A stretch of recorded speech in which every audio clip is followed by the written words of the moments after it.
Welcome back. Welcome to part 2 of the riveting series on spheres. Alright, at this point, you have now watched the delightful video on how baseballs are made. And despite the terrible working conditions of those poor workers and the disgusting fingernails of that gentleman that was sewing the baseball, the reason for that video was to demonstrate to you. Now again, this is not where the formula comes from. This is an easy way for you to remember this formula for the surface area of a sphere. And if you notice those little leather covers that the ball is made of, I visualize when I see this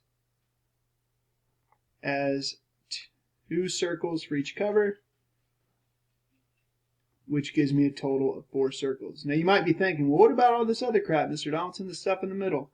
Remember, this is in no way a derivation of this formula. It's simply a visual way for you to memorize the formula.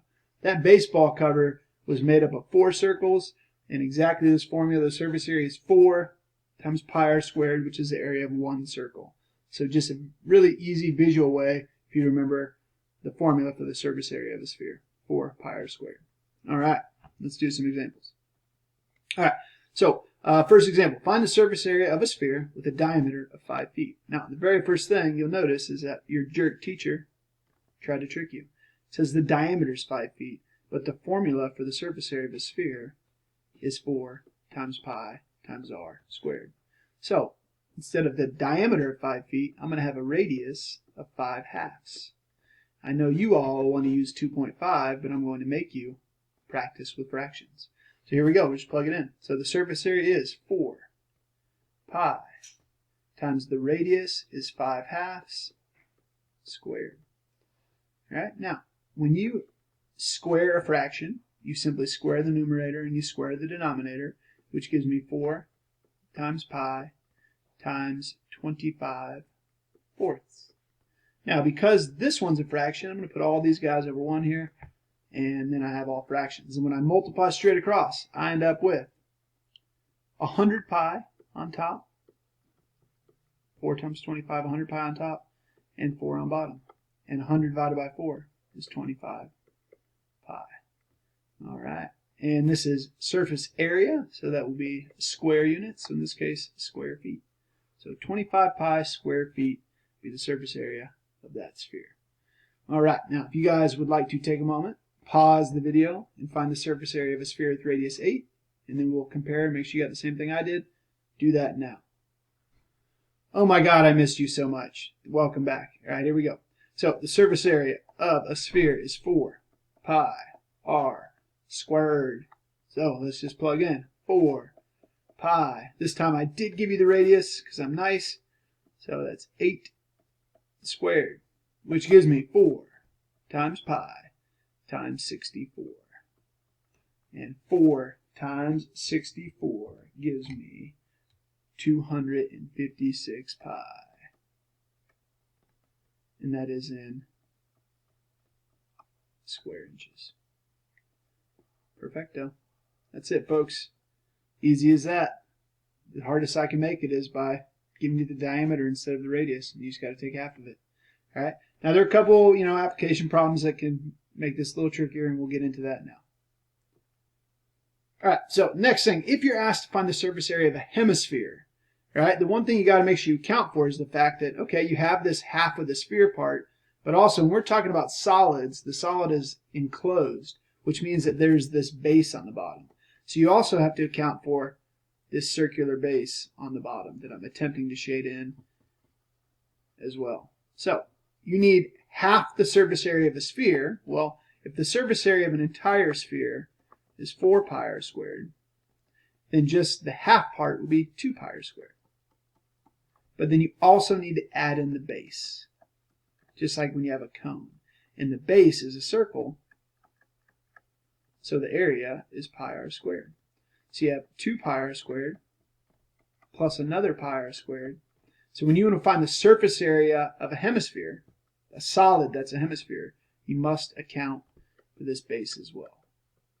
So we get a formula for a hemisphere, and that is the surface area of a hemisphere solid like that is 3 pi r squared. So all we got to do is plug in. So here we go. surface area is 3 times pi times the radius is 9 squared, which gives me 3 times pi times 81. And 3 times 81 is what, 243? Yep, 243 pi. And again, it's area, so we're dealing with square units. And just pay attention to what the problem is asking you. Okay. In this case, when I say to find the surface area of this hemisphere, it's implied we're also including the base. Okay. So you just got to pay attention to the directions in the problem. All right. Like there's a problem in the textbook, which if you look at like the optional problems, it says you have a hemispherical house and you just want to paint the ceiling. Well, in that case, you're not accounting for the base, so it would only be 2 pi r squared. And also in that problem, it doesn't have any doors or windows, so I don't know how you get out of that thing. So thankfully, we're not there. All right, here we go. Moving on.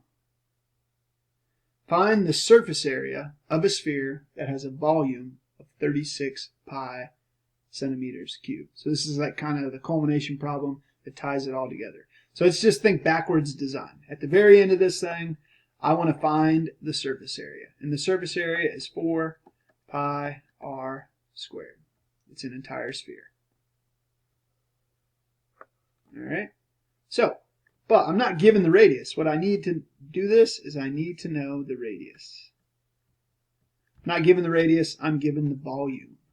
All right. So, I'm going to use the volume to figure out the radius. Well, the volume of a cylinder, or rather, excuse me, a sphere, is 4/3 pi r cubed.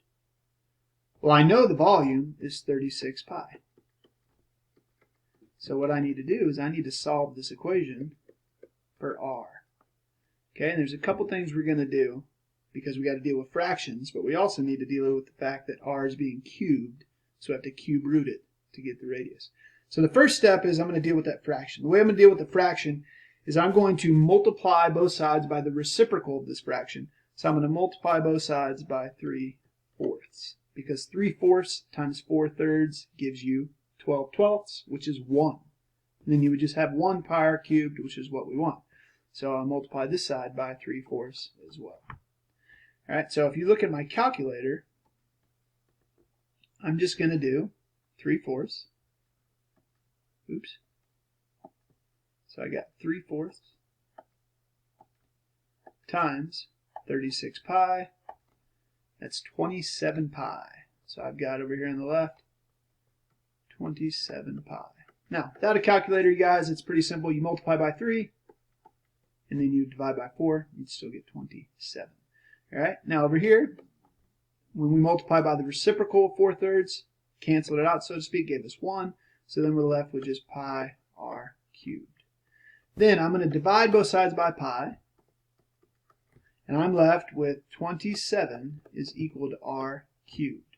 So now I'm going to show you how you do this in your calculator. Now I know you guys have a variety of different calculators because you're at home. So I'll show you how to do it with this calculator, and then I'll show you a trick that will really work for any calculator whatsoever. All right. So for cube rooting in a graphing calculator, and, again, it depends on the type of calculator you have, but if you have a graphing calculator, where you find that option is under Math, and it is the 4th option. Okay, you see the little root symbol with the little index of 3. So if I want to take the cube root of 27, I end up with 3. All right, now suppose you do not have one of those options in your calculator. Well, most calculators at least have a raised to power. Now this is something you'll learn in Algebra 2, but it might be helpful for you now. The equivalent operation of taking the cube root of something is raising it to the 1/3 power. So if I raise 27 to the 1/3 power, that is exactly the same thing as taking cube roots. All right? So that's an option that you can do on probably any calculator you might have at home. If you can't take a cube root, then just raise the number to the 1/3 power. All right? So here we go. When I cube root both sides, I got the radius was 3. All right? So now I'm going to go over here. I'm going to plug that in. That's 4 times pi times 3 squared. And 3 squared is 9 times 4 is 36 pi. And that is centimeters squared. All right, you guys will notice in this case, the volume was 36 pi centimeters cubed, the surface area was 36 pi centimeters squared, and that's just what happens when the radius is 3. All right, different units, but same numerical answer. So anyway, that is it. That is surface area and volume of spheres. I hope you had as much fun as I did. I miss you all dearly. Namaste.